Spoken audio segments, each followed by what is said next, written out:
Speaking of theme parks, every day Disney World makes it so guests can experience the most magical and memorable days.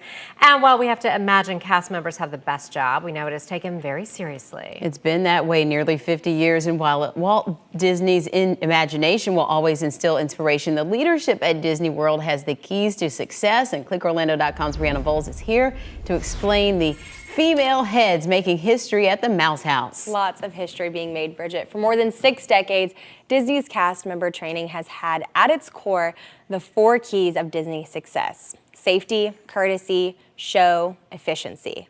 But in September of last year, Disney added a 5th key: inclusion. As the company admitted, it can do better at making its theme parks, attractions, and resorts more diverse and more welcoming. So one of the key people leading this company-wide mandate is Carmen Smith, who was recently promoted to Vice President of Creative Development and Inclusion Strategies at Walt Disney Imagineering. Last June, in her former role as Vice President of Global Strategies, Smith was in charge of what was probably the biggest park announcement last year.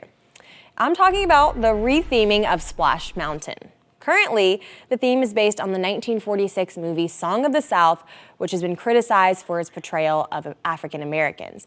Now, the plan now is to transform the beloved flume ride into the Princess and the Frog-themed attraction.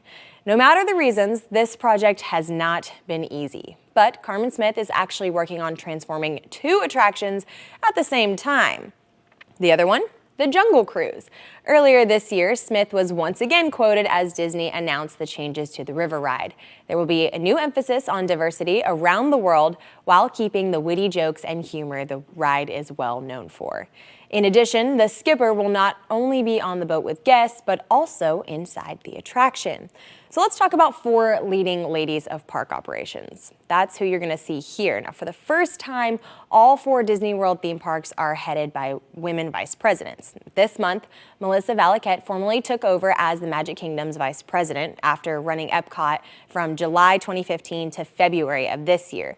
Kartika Rodriguez was recently named Valiquette's replacement as VP of Epcot.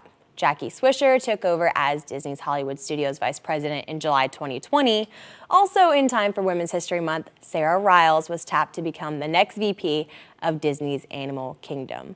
All of these women have years of experience working at Disney World and have worked hard to move up the ranks. Very impressive resumes. So to read about other leading ladies at Disney World, both past and present, just head on over to clickorlando.com/Women's History Month. We are wrapping up the month, ladies. I'm loving these stories, though.